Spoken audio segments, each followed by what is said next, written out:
అందరికీ నమస్కారం. రేపు శనివారం నాడు 22A సబ్జెక్ట్ మీద బ్లాక్ లిస్ట్ పెట్టిన lands, agriculture, non agriculture plots, గతంలో 30-40 సంవత్సరాల క్రితం చేసినటువంటి HMDA లేఅవుట్స్ కానీ, కాలనీస్ కానీ, బిల్డింగ్స్ నిర్మాణమై ఉన్నాయి ఇంత బ్లాక్ లిస్ట్లో పెట్టి 22Aలో పెట్టి ఇబ్బంది పెట్టడం జరుగుతూ ఉంది ప్రభుత్వం. దాన్ని పూర్తి స్థాయిలో ఖండిస్తూ నియోజకవర్గ స్థాయి ధర్నా నిర్వహించడం జరుగుతూ ఉన్నది. శనివారం నాడు 3 గంటలకు GMRలో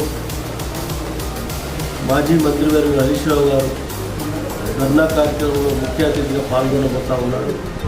దానికి పూర్తి స్థాయిలో లబ్ధిదారులు, నియోజకవర్గ స్థాయి కార్యకర్తలు, ఈ ఇబ్బందులలో ఉన్న జనానికి సపోర్ట్గా బీఆర్ఎస్ కార్యకర్తలు అండగా నిలబడవలసిన బాధ్యత ఉన్నది. కాబట్టి దాన్ని పూర్తి స్థాయిలో ఖండిస్తూ ప్రభుత్వం కళ్ళు తెరిచే విధంగా ధర్నా నిర్వహించడం జరుగుతూ ఉన్నది. నియోజకవర్గ స్థాయిలో ఉన్న లబ్ధిదారులందరూ, ప్రొవిడెంట్లో ఉన్న 22A బ్లాక్ లిస్ట్లో ఉన్న లబ్ధిదారులందరూ పెద్ద ఎత్తున పాల్గొని ధర్నాను విజయవంతం చేయవలసిందిగా మనవి చేస్తూ, ఇప్పటివరకు ఐలాపూరు, అలాగే అమీన్పూరు, పటేల్గూడ ఇవన్నీ గిట్ట తిరగడం జరిగింది.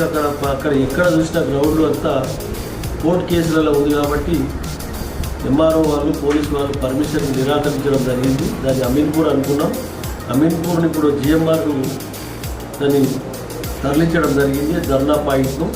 దాన్ని పూర్తి స్థాయిలో అందరూ పాల్గొని ఈ 22Aను బ్లాక్ లిస్ట్లో పెట్టిన భూముల లబ్ధిదారులు, బీఆర్ఎస్ పార్టీ కార్యకర్తలు, నాయకులు అందరూ ఖండిస్తూ ప్రజలకు అండగా నిలబడవలసిన సమయం ఆసన్నమైంది. కాబట్టి దానికి ధర్నాలో ముఖ్య అతిథిగా మాజీ మంత్రి హరీష్ రావు గారు రాబోతూ ఉన్నారు. కాబట్టి దాన్ని పూర్తి స్థాయిలో విజయవంతం చేయాలని చెప్పి నియోజకవర్గ కార్యకర్తలకు, నాయకులకు మనవి చేస్తా ఉన్నాను. Thank you.